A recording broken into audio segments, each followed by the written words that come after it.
అందరికీ నమస్కారం. మా తెలంగాణ ఇచ్చిన సోనియా గాంధీ గారికి, రాహుల్ గాంధీ గారికి, మల్లికార్జున్ ఖార్గే గారికి, ప్రియాంక గాంధీ గారికి, మా తెలంగాణ కాంగ్రెస్ ముఖ్యమంత్రి రేవంత్ రెడ్డి గారికి, మా కాంగ్రెస్ రాష్ట్ర అధ్యక్షులు మహేష్ కుమార్ గౌడ్ గారికి, ఉప ముఖ్యమంత్రి బట్టి విక్రమార్క గారికి, మిగతా మంత్రులకి, ముఖ్య నాయకులకి, మా కాంగ్రెస్ కార్యకర్తలకి అందరికీ నేను ధన్యవాదాలు తెలియజేసుకుంటున్నాను. గత ఒక వారం నుంచి ఎవరో నేను కొత్త మనిషిలాగా అసలు ఎలా ఇచ్చారు ఈవిడికి ఒక ఎమ్మెల్సీ అని ఒక వింతగా ప్రశ్నలు వేయడం జరుగుతుంది. అంటే మీడియాలో జరుగుతుంది. అది మీడియా వాళ్ళు వేయడం కాదు, అది ఎవరు అడిగిస్తున్నారో కూడా మాకు తెలుసు. పాపం బీజేపీ టీఆర్ఎస్ వాళ్ళకి ఏం అర్థం కావట్లేదు అనుకుంటాను. ఒక మహిళగా మీ రెండు పార్టీలకు నేను సేవలు అందించాను, మీరు సరైన నిర్ణయం తీసుకోకపోబట్టి మీ పార్టీని విడిచి నేను బయటికి వెళ్ళాను. ప్రజల్ని ఏ రకంగా మోసం చేయాలో ఆ రకంగా మీరు మోసం చేస్తున్నారు. సో ఈ రకంగా నేను బయటకు వచ్చి మనిషి నేను కష్టపడి ఒక మహిళగా కొట్లాడి నిజాయితీగా ఉంటే ఇవాళ ఒక ఎమ్మెల్సీ నాకు ఇచ్చినందుకు ఎందుకో మీకు అంత బాధ నాకు అర్థం కావట్లేదు. అంటే రేపు రాబోయే రోజుల్లో హౌస్లో మీ బండారాలని బయట పెడతానని భయం వేస్తుందా? హార్ట్ అటాక్లు వస్తున్నాయా మీకు నేను అడుగుతున్నాను.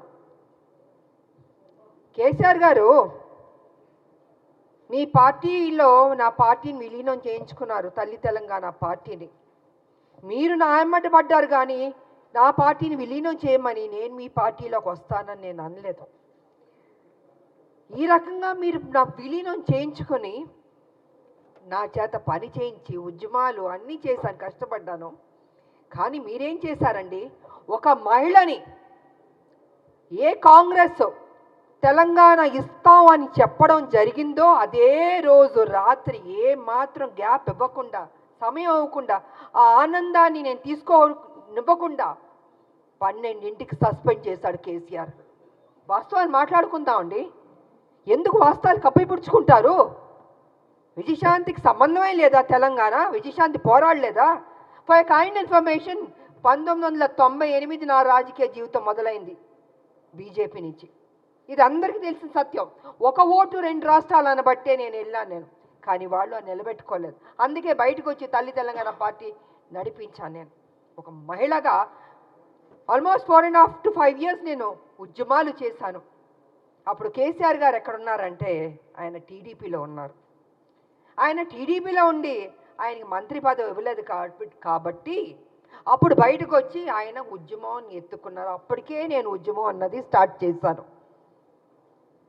ఇది తెలుసుకోవాలండి. కొంచెం వెనక్కి వెళ్ళి, బహుశా అందరికీ తెలుసు కానీ తెలియనట్టు నటిస్తుంటారు. అంటే ఒక బురద జల్లడం కేసీఆర్ ఒక్కడే కాదండి, ఆయన సొత్తు కాదు తెలంగాణ.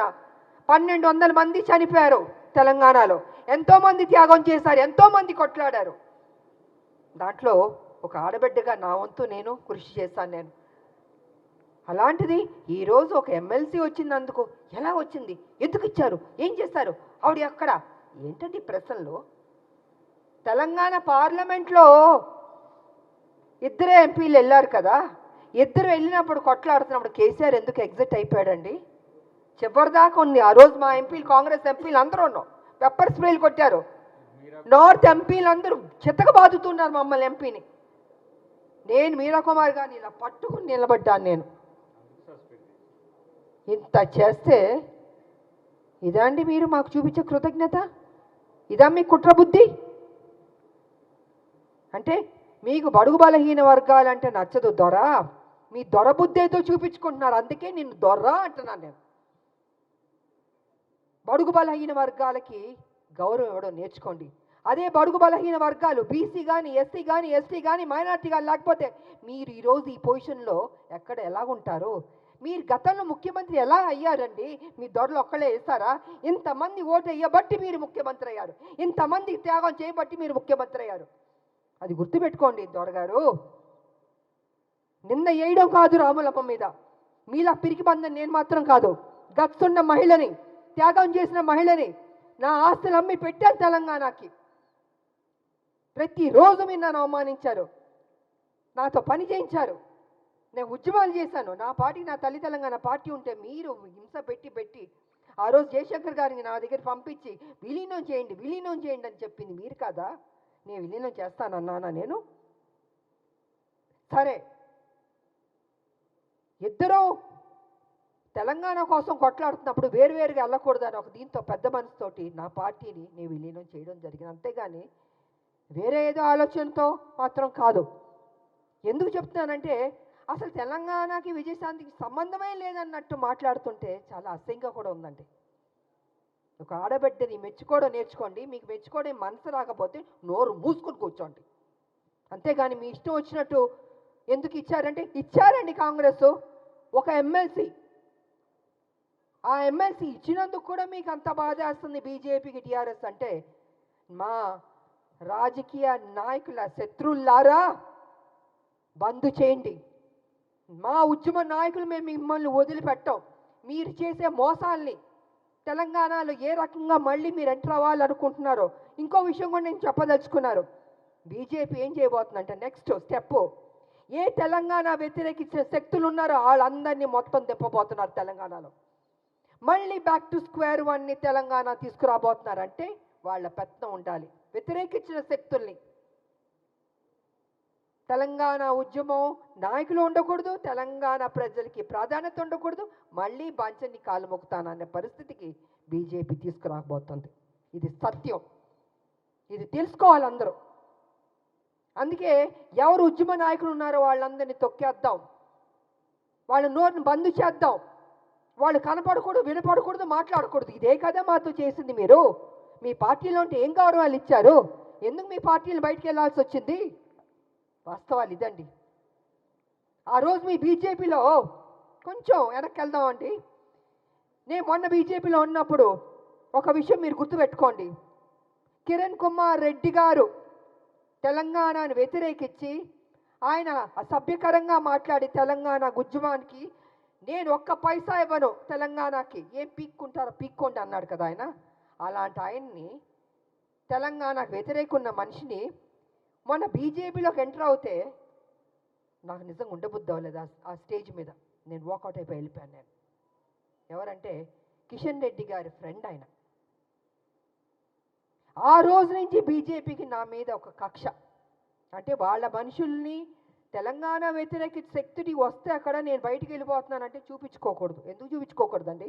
తెలంగాణని అవమానపరిచి తెలంగాణకి మేలు చేయని కిరణ్ కుమార్ రెడ్డి గారు లాంటి వాళ్ళు మిగతా ఇంకొకళ్ళు ఏమైనా ఉంటే ఎందుకు నేను వచ్చి మీకు ఎస్ బాస్ అని చెప్పాలండి? ఇలాగ అనేక కారణాలు ఉన్నాయండి. ఈ అనేక కారణాల వల్లే ఈరోజు విజయశాంతి మీద, రాములమ్మ మీద ఒక ఎమ్మెల్సీ ఇస్తే అయ్యో ఎందుకు ఇచ్చారు, ఎలా ఇచ్చారంటే పేపర్ వచ్చి ఇచ్చారండి. ఎలా ఇస్తారండి? సోనియా గాంధీ గారు ఇచ్చారు, అద్దంకి దయాకర్ గారికి ఇచ్చారు, నాకు ఇచ్చారు, శంకర్ నాయకర్ గారికి ఇచ్చారు. సో వాట్ అండి? కష్టపడ్డా అనుకుంటాం, కష్టపడ్డాం, ఆస్తులు అమ్మాం, తెలంగాణను కాపాడాం. ప్రతి నిమిషం కాపలా కుక్కలా మేము కాపాడుతున్నామండి. కానీ మీరేం చేస్తున్నారు? 10 సంవత్సరాలు మీరు అధికారంలో ఉండి కేసీఆర్ గారు దోచుకోలేదా తెలంగాణ మొత్తం సొమ్ముని? ఇవాళ మీరు దోచుకోబట్టే కదా ఈ పరిస్థితి వచ్చింది. అది విడిచిపెట్టి కాంగ్రెస్ మీద నిందలేయడం, ఆయన చేసిన తప్పులు చెప్పడు, 7 లక్షల కోట్లు ఎలా తిన్నాడో అని ఖర్చు అయిందో చెప్పడు, ఎలా అప్పయింది చెప్పండి. నేను కూడా నా పార్టీ నేను అడుగుతున్నాను, సీరియస్గా తీసుకోవాలి సార్. మనం విడిచిపెట్టకూడదు.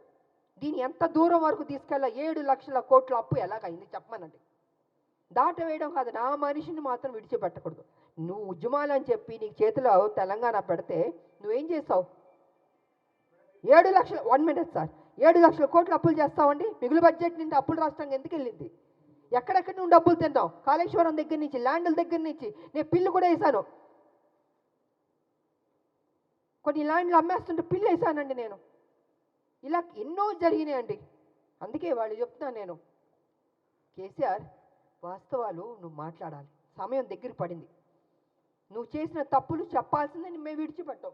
డెఫినెట్గా విడిచిపెట్టామండి. మా రాష్ట్రం, మేము కష్టపడి తెచ్చుకున్న రాష్ట్రం, నా ప్రజలు బాగుండాలని కోరుకునే వాళ్ళం మేము. ఉద్యమకారులకి మాకు నిత్యం మా ప్రజలు బాగుండాలి, మేలు జరగాలని ఆలోచిస్తూనే ఉంటాం మేము. ఇంతకు మించి మాకు అయ్యా ఉండదండి. కాబట్టి నా పార్టీని రిక్వెస్ట్ చేసేది ఏంటంటే విడిచిపెట్టకూడదు సార్. మనం ఎట్టి పరిస్థితుల్లో కేసీఆర్ చేసిన అప్పును మొత్తం ఒక్కొక్కటిగా బయట పెట్టాలి. ఏదో నామకే వాస్తే మనం మాట్లాడడం లేదా వదిలేయడం కాదు, తవ్వాలి, బయటికి తీయాలి వాస్తవాన్ని. ఇది నేను ఈ సందర్భంగా తెలియజేసుకుంటూ, ఈరోజు మాకు ఎమ్మెల్సీ దాంట్లో మేము అడుగుపెట్టబోతున్నాం. కాబట్టి మాకు మరొకసారి మా హైకమాండ్కి నేను కృతజ్ఞతలు తెలియజేసుకుంటూ, రేపు హోలీ కాబట్టి అందరికీ హోలీ శుభాకాంక్షలు కూడా తెలియజేసుకుంటూ,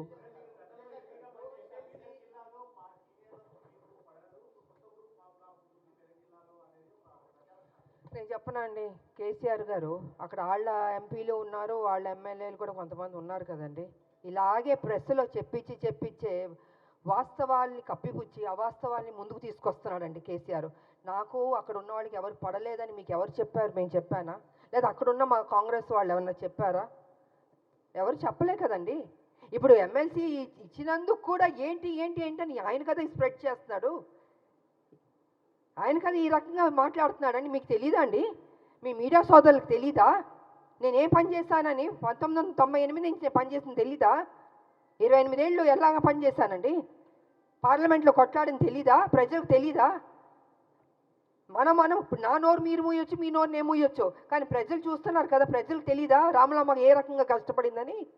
వాట్ ఈస్ దిస్ అండి?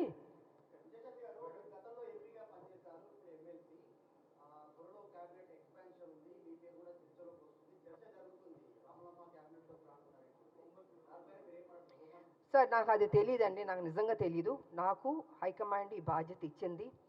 మా ముఖ్యమంత్రి గారు కావచ్చు, మహేష్ కుమార్ గౌడ్ గారు కావచ్చు, ఇంతమంది ఎంతో ఆప్యాయతగా నన్ను పార్టీలో ఆహ్వానించారు, నాకు ఈ బాధ్యత ఇచ్చారు. డెఫినెట్గా నేను పనిచేయడం అండి. ఇన్ని సంవత్సరాలు నేను పనిచేస్తూనే ఉన్నాను తెలంగాణకి. ఇది ఒక బాధ్యత, ఇది ఒక నాకు ఉద్యోగం అనుకుంటున్నానండి.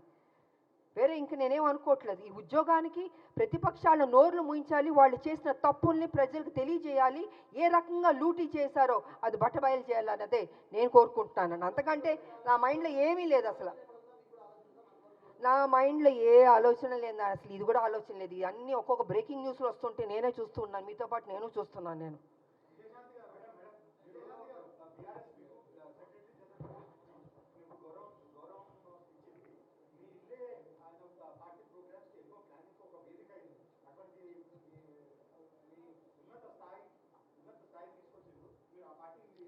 అదే సార్, మళ్ళీ మీరు అదే అంటున్నారండి. నేను ఎంతసేపు వాస్తవం చెప్పాను, నేను వదిలి రాలేదండి.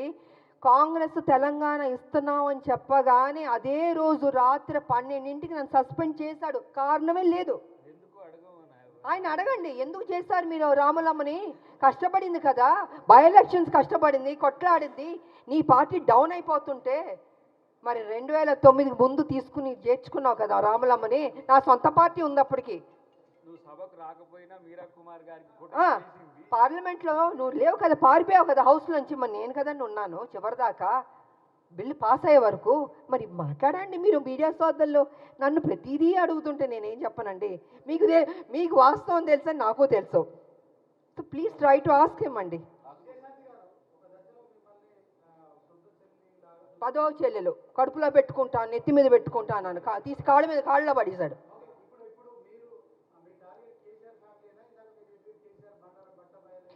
అవునండి, ఇప్పుడు కాదు సార్ నేను అంటుంది, కేసీఆర్కి బాధ్యత లేదండి. డబ్బు తిన్నాడు కదా, 1,00,000 కోట్లు. లక్ష లేని వాడు 1,00,000 కోట్లు తిన్నాడని గతంలో చెప్పాను. గత 6-7 సంవత్సరాల నుంచి 5 లక్షల కోట్లు అప్పుకి వెళ్తుంటే 5 లక్షలు కాదు బాబు 7 లక్షలకి వెళ్ళింది. అడగండి అంటే ఇవాళ లెక్క తీస్తే 7 లక్షల కోట్లకి వెళ్ళిపోయింది అప్పు. మరి చెప్పాలా చెప్పకూడదండి?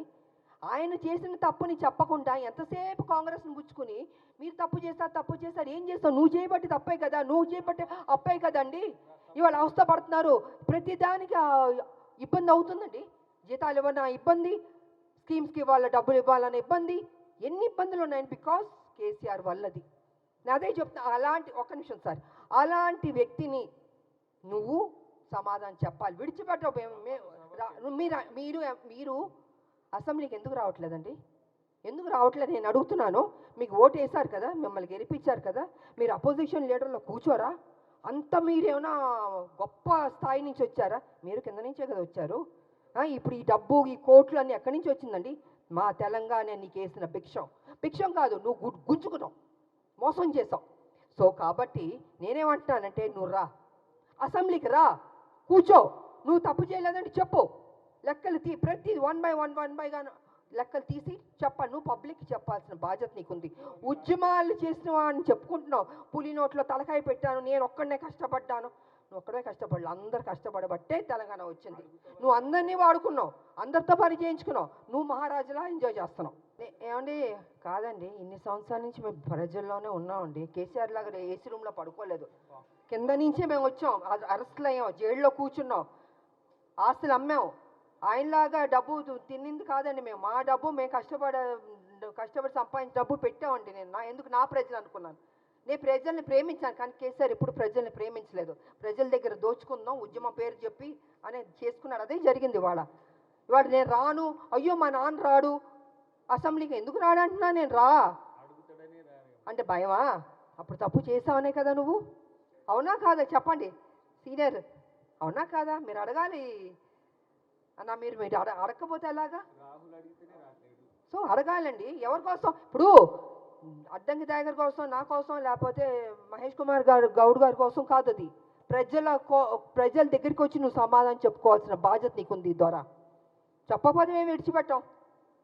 సో ఆ విధంగా మేము ప్రజల్లోకి వెళ్తామండి. మాకెందుకు భయం అండి? మేము తప్పు చేస్తే భయపడాలి? వెళ్తాం డెఫినెట్గా. మా పార్టీ ఏం చేస్తుందో ఏం చేయబోతుందో కూడా చెప్తాను. Anyway thank you. మీ అందరికీ హోలీ శుభాకాంక్షలు.